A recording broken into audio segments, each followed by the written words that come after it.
Officer ignores missing teen's case until he discovers her secret journal. The fluorescent lights of the Harmony Creek Police Department hummed a monotonous tune, a soundtrack to Officer Paul Browning's late-night shift.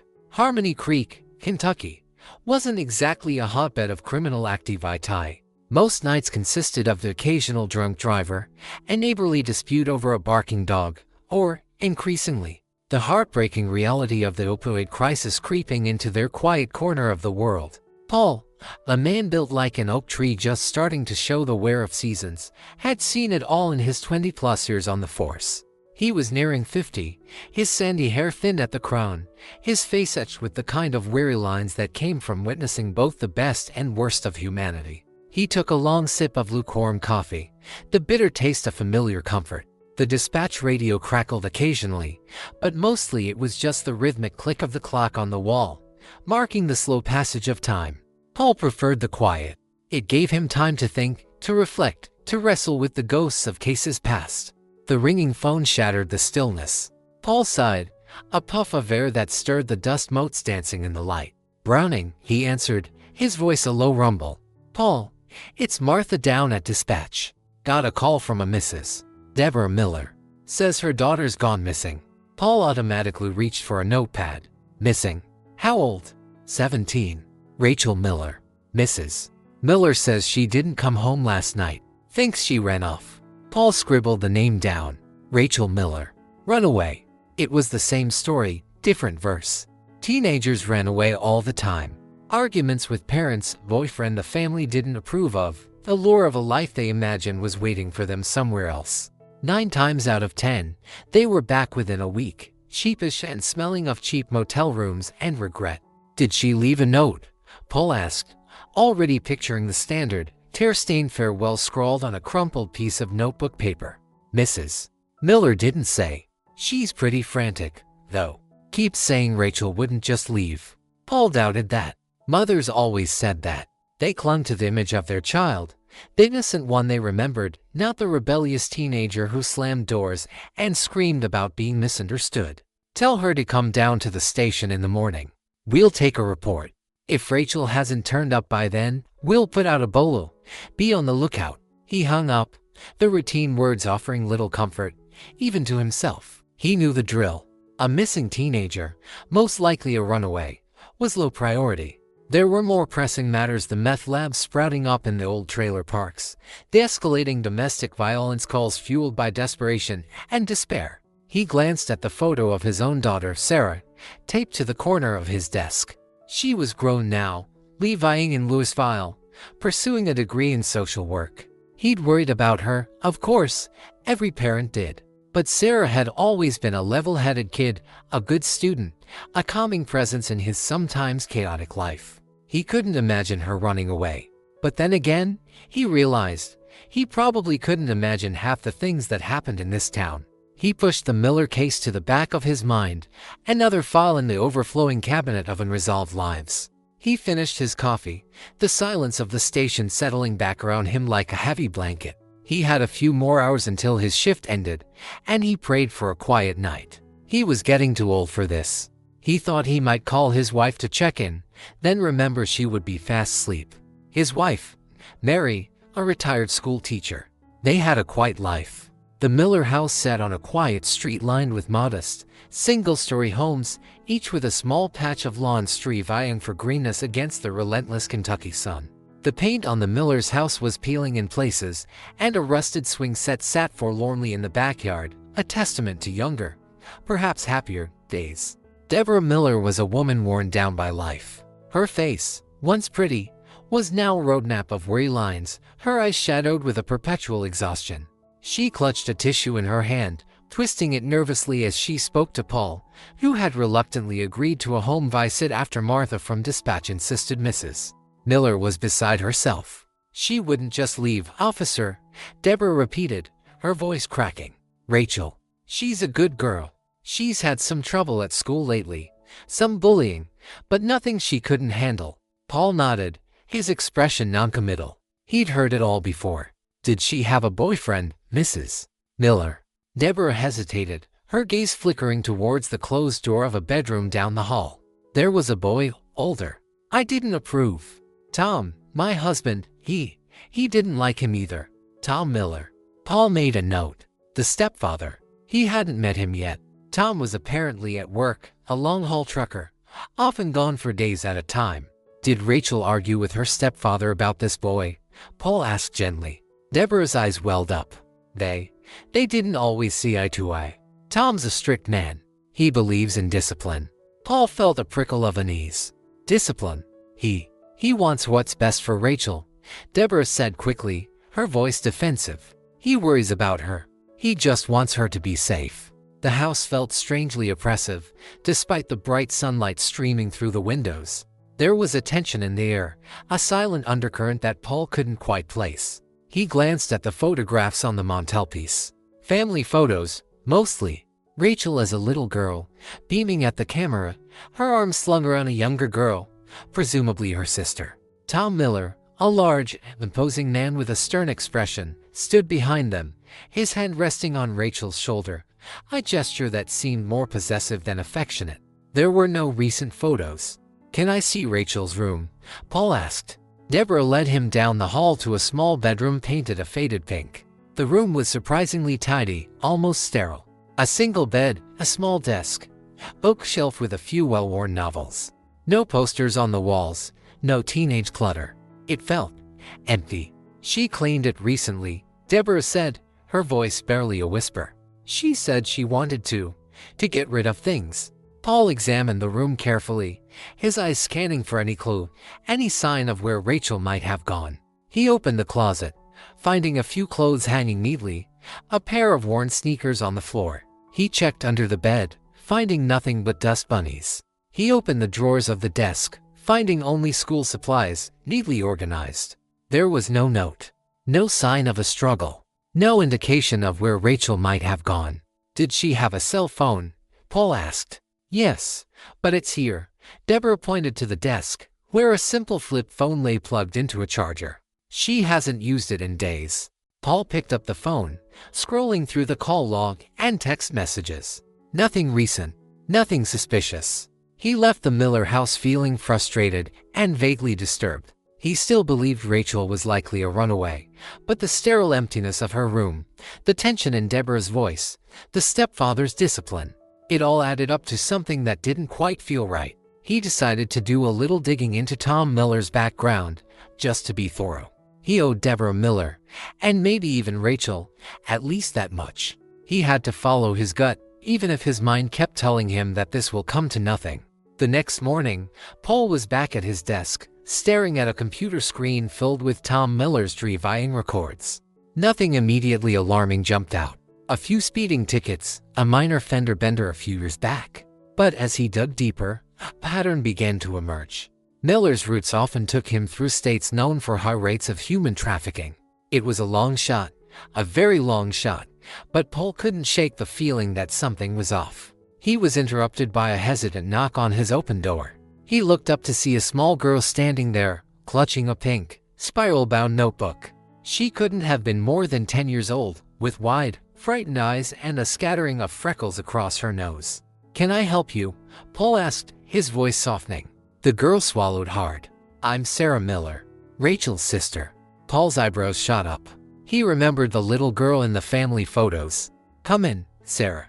Have a seat." Sarah shuffled forward, her small hands gripping the notebook tightly. She sat on the edge of the chair, her legs dangling, not quite reaching the floor. "My mom, she's still really upset," Sarah said, her voice barely above a whisper. "She thinks Rachel ran away. But I don't think so." Paul leaned forward, his interest piqued. "Why not, Sarah?" Sarah hesitated, then opened the notebook and placed it on Paul's desk. "Rachel left this. It's her diary. She wrote some things in it that scared me." Paul's heart quickened.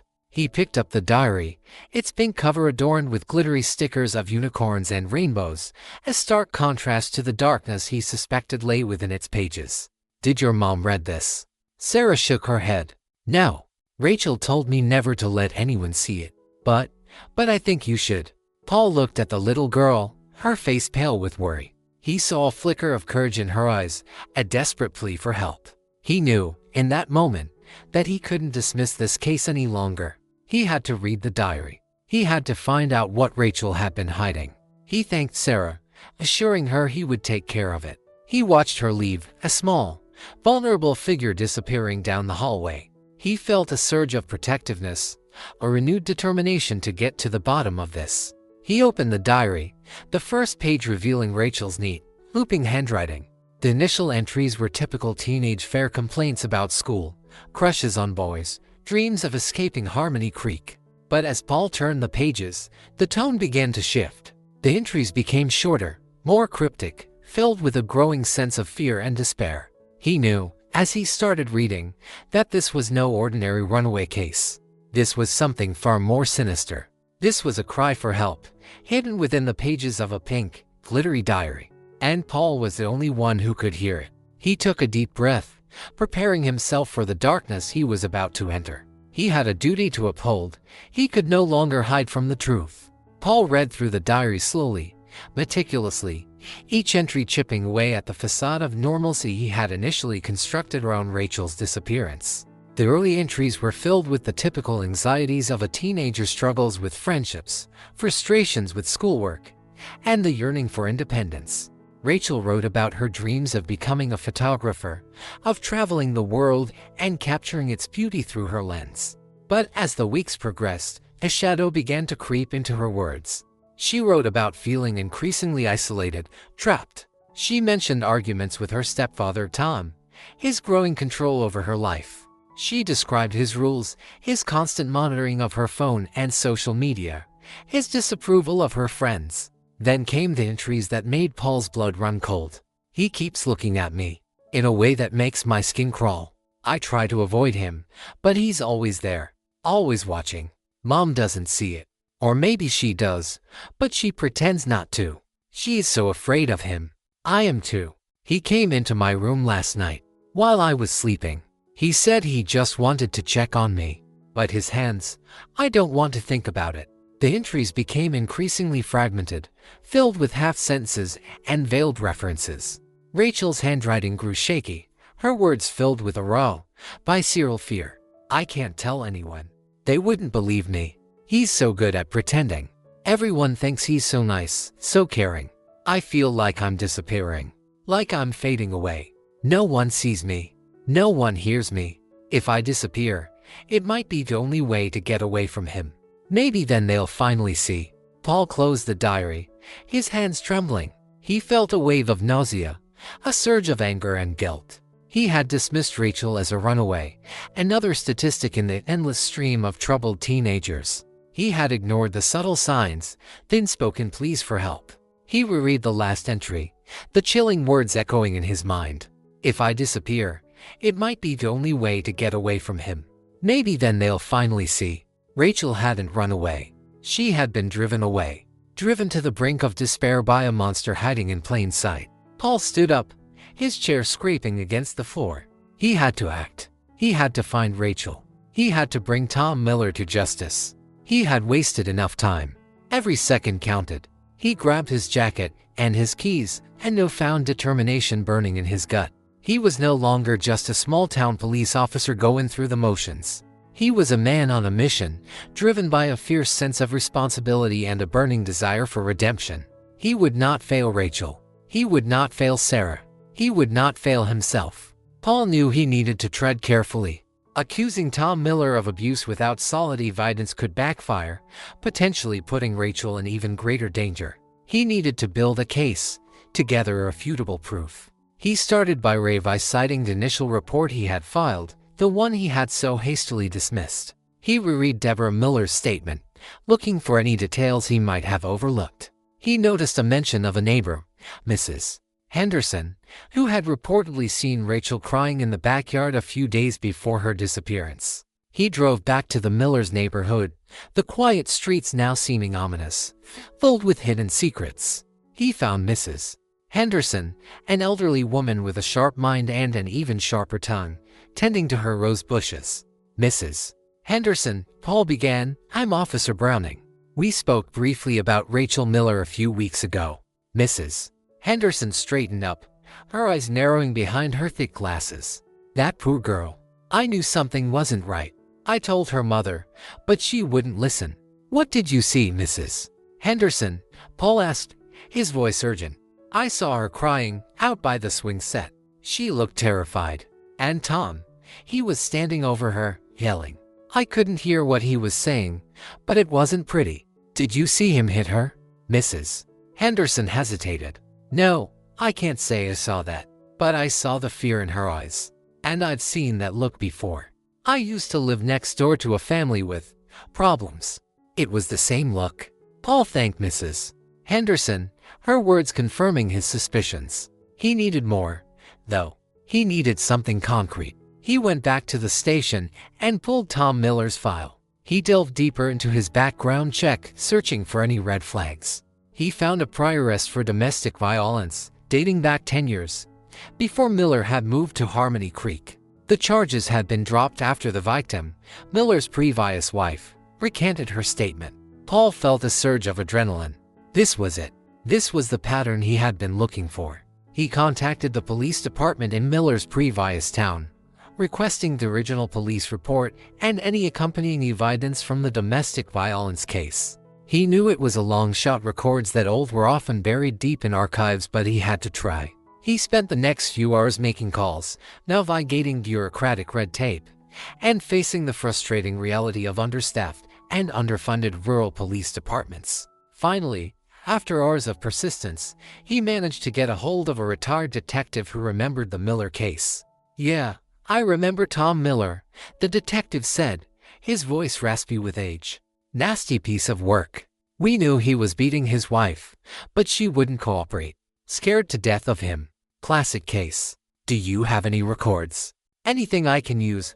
Paul asked, his voice hopeful. Let me see what I can dig up. It'll take some time. These old files are in storage, gathering dust.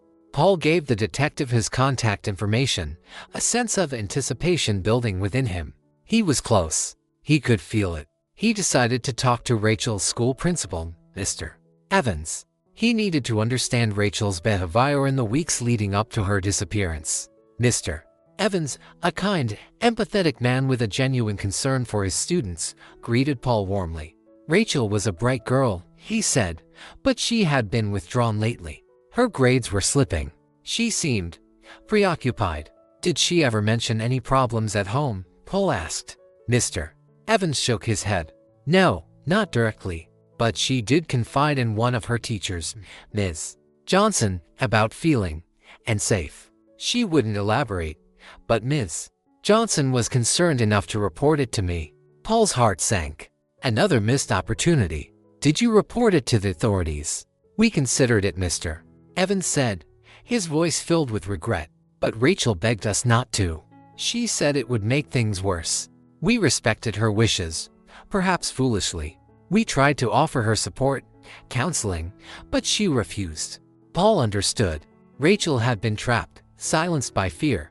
She had been failed by the system, by the adults who were supposed to protect her. He left the school feeling a mixture of anger and determination. He had to break through the wall of silence to expose the truth. He had to find Rachel before it was too late. He felt he had to redeem himself. He should done something sooner.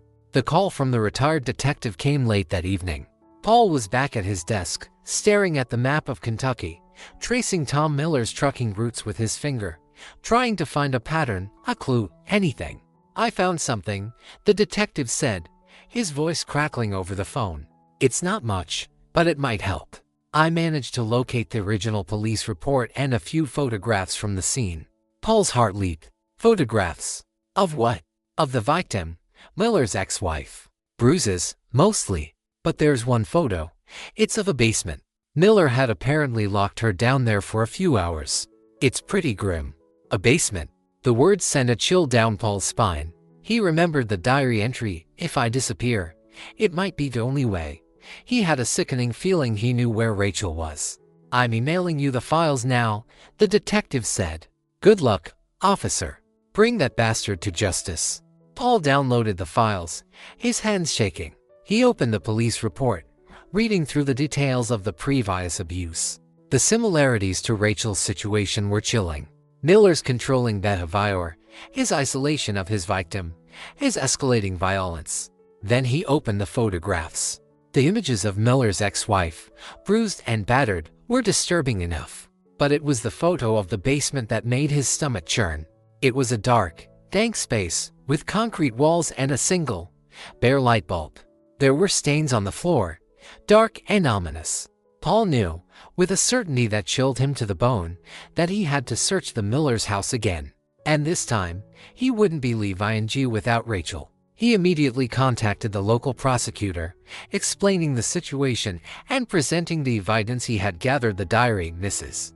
Henderson's testimony, the school principal's statement, and now the damning evidence from Miller's past. The prosecutor, initially hesitant, was swayed by the weight of the evidence and Paul's unwavering conviction. He agreed to issue a search warrant, authorizing a full search of the Miller residence. Paul assembled a team of officers, briefing them on the situation. He emphasized the need for caution and discretion. They were dealing with a potentially dangerous and unpredictable suspect, and they were searching for a young woman who might be severely traumatized. They planned the raid for early the next morning, hoping to catch Tom Miller off guard. Paul felt a mixture of dread and determination. He knew this was the most important moment of his career, perhaps of his life. He had to get it right. He had to save Rachel. He tried to get some sleep, but his mind raced through every possibility. He kept rereading Rachel's diary. Before the raid, Paul decided he needed to talk to Deborah Miller one last time. He knew it would be difficult, that she was likely in denial, but he had to try to reach her. He had to make her understand the danger her daughter was in. He found Deborah at home, alone. The house felt even more oppressive than before, the air thick with unspoken fear. "Mrs. Miller," Paul began gently, "I need to talk to you about Rachel." Deborah looked at him, her eyes red-rimmed and swollen. "I don't know where she is, officer. I've told you everything I know. I know you're scared, Mrs. Miller," Paul said, his voice compassionate. "But I need you to listen to me. I believe Rachel is in danger. I believe Tom is hurting her." Deborah flinched, her face turning pale. "No, that's not true. Tom would never. He has before, Mrs. Miller," Paul said, his voice firm. "He has a history of violence. I have proof." He showed her the police report from Miller's previous arrest, the photographs of his ex-wife's injuries. Deborah stared at the images, her hands trembling. He told me it was an accident," she whispered. "He said she fell down the stairs." "Mrs. Miller, he's lying to you," Paul said, his voice pleading. "He's manipulating you. He's hurting Rachel. You need to help me stop him." Deborah began to sob, her body shaking with the force of her grief and fear. I don't know what to do," she cried. "I'm so scared." "I know," Paul said, placing a comforting hand on her arm. "But you're not alone. We're going to help you. We're going to help Rachel." He explained the plan for the raid, assuring her that they would do everything they could to protect Rachel. He urged her to cooperate, to tell them anything she knew about Tom's habits, about the layout of the house, about any possible hiding places. Deborah, finally breaking through her denial, agreed to help. She told Paul about the basement, about how Tom kept it locked, about how she wasn't allowed to go down there. She described a hidden latch on the basement door, a secret way to unlock it. Paul felt a surge of hope. Deborah's cooperation was crucial. It could make the difference between success and failure, between life and death. He left the house, his heart heavy but his resolve strengthened. He was ready. He was going to bring Rachel home. He was going to confront the monster and, hopefully, defeat him. He went over the plans for the raid with his team one last time. The raid on the Miller house was swift and decisive. They arrived before dawn, the quiet streets suddenly filled with the flashing lights of police cars and the purposeful movements of officers. Tom Miller was taken by surprise, answering the door in his pajamas, his face a mask of confusion and anger. He denied everything, of course, claiming Rachel had run away, that he had no idea where she was. But Paul didn't waste time arguing with him. He knew where to go. He headed straight for the basement door, his heart pounding in his chest. He found the hidden latch, just as Deborah had described. He released it, the door creaking open, revealing a dark, narrow staircase leading down into the unknown. He descended the stairs slowly, his flashlight beam cutting through the darkness. The air was cold and damp, the silence broken only by the sound of his own breathing. He reached the bottom of the stairs, his flashlight illuminating the grim scene. It was just as he had imagined, a concrete cell, bare and desolate. And there, in the corner, huddled on a thin, dirty mattress, was Rachel. She was alive, but barely. Her face was bruised and swollen, her body covered in cuts and abrasions. She looked up at Paul, her eyes filled with a mixture of fear and disbelief. "Rachel," Paul said softly, his voice choked with emotion. "It's okay. I'm here to help you." Rachel didn't speak. She just stared at him, her body trembling. She seemed to be in a state of shock, unable to comprehend what was happening. Paul approached her cautiously, kneeling down beside her. He reached out a hand, gently touching her arm. "It's okay," he repeated. "You're safe now." He signaled to the other officers, who rushed down the stairs. They carefully helped Rachel up, supporting her weakened body. She winced in pain as they moved her, but she didn't cry out. As they carried her out of the basement, into the light of the morning sun, Rachel finally spoke. He said no one would ever find me," she whispered, her voice hoarse and weak. "He was wrong," Paul said, his voice filled with a fierce determination. "He was wrong." Tom Miller was arrested, his face contorted with rage and defiance. He continued to deny everything, even as the evidence mounted against him. But this time, there would be no escape. This time, he would face justice. Paul watched as they led Miller away, the handcuffs glinting in the sunlight. He felt a wave of relief wash over him, followed by a profound sadness. He had saved Rachel, but the scars of her ordeal would likely last a lifetime. He hoped with the correct care, she would recover. The immediate aftermath of Rachel's rescue was a blur of active vitae. Paramedics arrived, assessing her injuries and transporting her to the hospital. Deborah Miller, overwhelmed with guilt and relief, accompanied her daughter. Paul remained at the scene, overseeing the collection of evidence. The basement was a treasure trove of horrors: restraints, duct tape, a video camera pointed at the mattress. It was clear that Tom Miller had been systematically torturing Rachel for weeks, perhaps months. Paul felt a deep sense of revulsion, burning anger towards the man who had inflicted such pain on an innocent child. He vowed to do everything in his power to ensure that Miller would spend the rest of his life behind bars. He visited Rachel in the hospital later that day. She was still weak and traumatized, but she was slowly beginning to recover. She was surrounded by doctors and nurses, and her mother, Deborah, never left her side. Paul approached her bed cautiously, not wanting to frighten her. "Rachel," he said softly, "how are you feeling?" Rachel looked at him, her eyes still haunted, but there was a flicker of recognition, a hint of gratitude. "Better," she whispered. "Thank you." "You don't have to thank me," Paul said, his voice thick with emotion. "I should have found you sooner." "It's not your fault," Rachel said. He was good at hiding it." Paul sat with her for a while, talking about mundane things: the weather, her favorite books, her dreams of becoming a photographer. He wanted to give her a sense of normalcy, a glimpse of a future beyond the darkness she had endured. He also spoke to Deborah, expressing his regret for his initial dismissal of the case. Deborah, humbled and heartbroken, accepted his apology. She was beginning to understand the extent of her husband's depravity, the years of manipulation and abuse she had endured alongside her daughter. Paul knew that Rachel's recovery would be a long and arduous journey. She would need extensive therapy, both physical and emotional, to heal from the trauma she had suffered. But he was confident that she would make it. She was a survivor. She was strong, and she was no longer alone. He promised her that she would see justice, that Miller would pay. The legal proceedings against Tom Miller were lengthy and complex. He pleaded not guilty, claiming Rachel was a troubled teenager who had fabricated the entire story. He hired a high-powered defense attorney who tried to discredit Rachel, painting her as a liar and a runaway. But Paul and the prosecution team were prepared.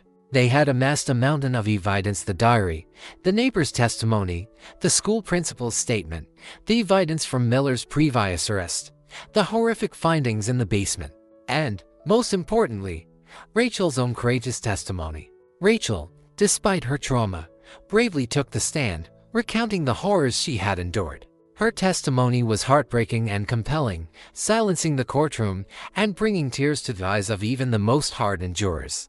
The defense attorney tried to undermine her credibility, questioning her motives, suggesting she was seeking attention or revenge. But Rachel held her ground, her voice unwavering, her truth undeniable. Deborah Miller also testified, corroborating Rachel's story and expressing her deep remorse for her own complicity in the abuse. She had finally broken free from Miller's control, her eyes open to the monster he truly was. After a grueling trial, the jury delivered their verdict, guilty on all counts. Tom Miller was sentenced to life in prison without the possibility of parole.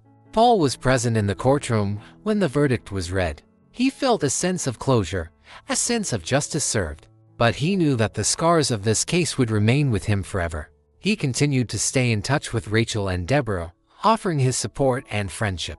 He watched as Rachel slowly rebuilt her life, attending therapy, returning to school, and rediscovering her passion for photography. She even started a blog, sharing her story and offering hope to other victims of abuse. She became an advocate for change, speaking out against domestic violence and urging others to seek help.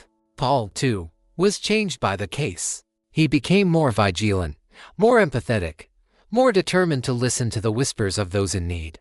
He no longer dismissed cases so easily, understanding that the truth was often hidden beneath the surface, waiting to be uncovered. He retired from the police force a few years later, his career marked by both successes and failures, but defined, ultimately, by the case of Rachel Miller. He had learned that even in the quietest of towns, darkness could lurk, and that even the most ordinary of officers could be called upon to do extraordinary things. He often thought of Rachel, of her resilience, her courage, her unwavering spirit. She had taught him the true meaning of hope, the power of survival, and the importance of never giving up on the fight for justice. He kept a photo of her on his desk, a reminder of the case that had changed his life. The girl he had rescued from the darkness, the girl who had, in turn, saved him. He knew that his age was catching up to him, but he hoped he had done some good in the world.